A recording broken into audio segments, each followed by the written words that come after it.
So today we are conducting something of an autopsy on the corporate soul. We have the working logs of a man named Stephen L. Boston.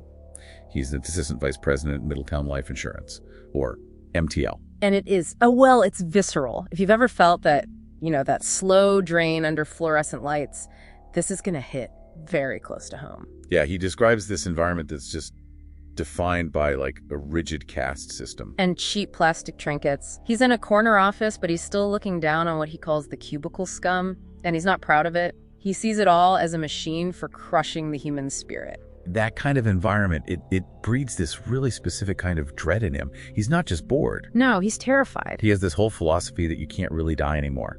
Not in the modern age. Right. With IP addresses, credit card logs, all of it. He says our alias just persists forever. And to him, that is a fate much, much worse than death. You're just trapped in the database. Which is exactly the feeling that seems to trigger this whole breakdown we see on the evening of August 18th. The inciting incident. It's late, he's stressed, and his keyboard, his own tool, betrays him. The F key just pops off. A tiny mechanical failure that leads to this huge psychological one. He's rejecting a client, a Mr. Henderson, for obesity. And without that F key, and with his filter completely gone, he writes this draft. Oh, it's pure career suicide. It's so brutal. He types, I regret to inform that your claim has been denied because, you're lazy. Hey, he says he was just going to crumple it up, but that rage is there, It's the edge just taking over. And right after this outburst, he looks out the window. And sees something impossible. Yep. Enter Ricky from marketing. But not just walking in, he's, rappelling down the side of the building? On a rote made of knotted neckties. A symbolism there is. Wow. It's not subtle, no. He's using the literal corporate noose as his escape rope. Ricky is the anti-Stephen. He's smoking on the ledge, breaking every rule. And they end up in the break room, sharing Dr. Peppers and this really specific snack. Stale, gerrymanders, caramel, popcorn. It just feels like a fever dream. Right. And Ricky starts pushing him, telling him to quit being a coward and write fiction instead of insurance policies. Which Stephen immediately shoots down. His excuse is that writing pays jack shit. But you can see Ricky is the embodiment of the risk Stephen is too scared to take.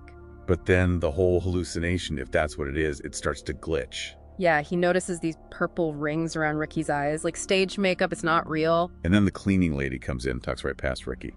Doesn't see him at all. And Ricky just grins. That's the moment Stephen realizes he's on the highway to Nutsville, as he puts it. But the real horror isn't the hallucination, it's the next morning, August 19th. Right. When his boss, Steggins, confronts him about that letter.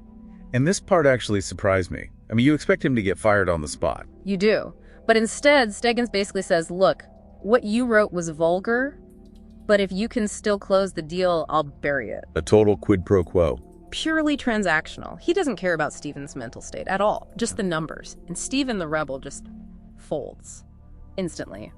My pleasure, bossman. So the whole deep dive just kind of ends with him trying to be the good guy again. He's approving a claim for a widow, a Mrs. Erickson. But the F key still hasn't been replaced. So he's typing things like, we're thankful we can partner with you, and we thank you or your business. It's a perfect metaphor. It is. He's functionally burnt out. He can't even type life or future correctly.